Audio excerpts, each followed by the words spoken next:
doorashada aqalka hoose ee baarlamaanka Soomaaliya ayaa la rajeynayaa inay bilaabato maalinta bari ah.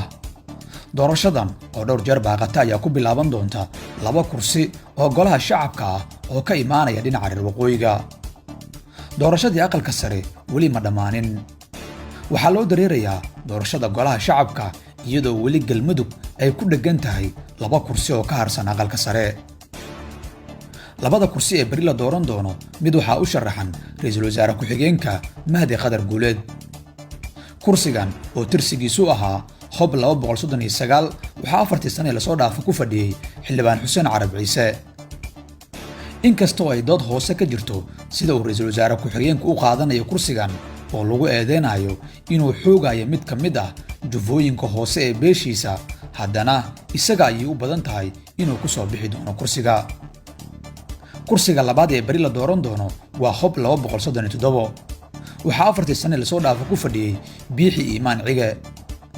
Isla isaga ay u badan tahay inuu ku soo laaban doono kursiga.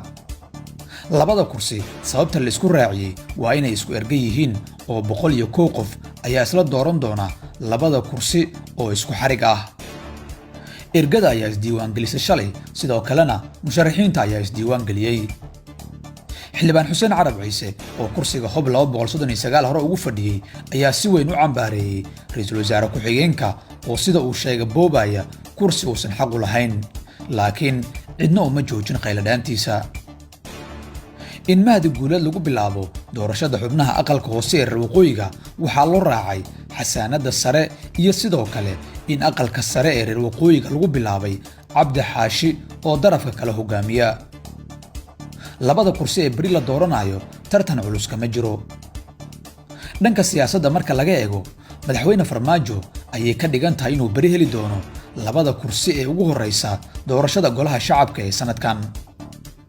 Mahdi Guuleed oo Farmaajo uu xitaa dastuurkii dalka u jabiyay si uu ku sima ra'iisul wasaare ugu magacaabo iyo Biixi oo waqti dheer dhankiisa jiray ayay u badan tahay inay soo bixi doonaan. sidaa darteed kooxda madaxweyne Farmaajo waxay xisaabsanaysaa bari 2 kursi oo golaha shacabka ah. Haddaba maxay uga dhigan tahay ra'iisul wasaare Maxamed Xuseen Rooble doorashada bilaabanaysa bari? ra'iisul wasaare Maxamed Xuseen Rooble waxay bari u tahay maalin weyn. wuxuu in muddo halgan ugu jiray inay si buuxda u bilaabato doorashada 2021.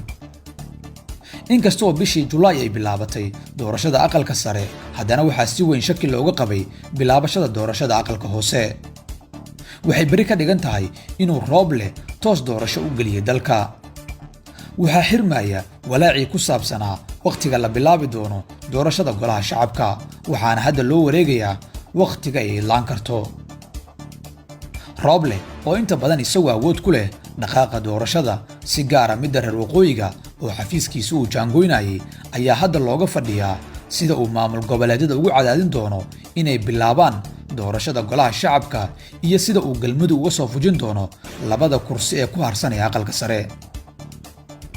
doorashada Soomaaliya ayaa dib uga dhacday xilligii loo baahnaa inay ku dhacdo. madaxweyne Farmaajo ayaa xafiiska iska sii jooga 8 bilood oo dheeraad ah. qiyaas fududna lagama bixin karo xilliga saxda ah ee ay dhammaan doonto doorashada socota. maxay kula tahay adiga?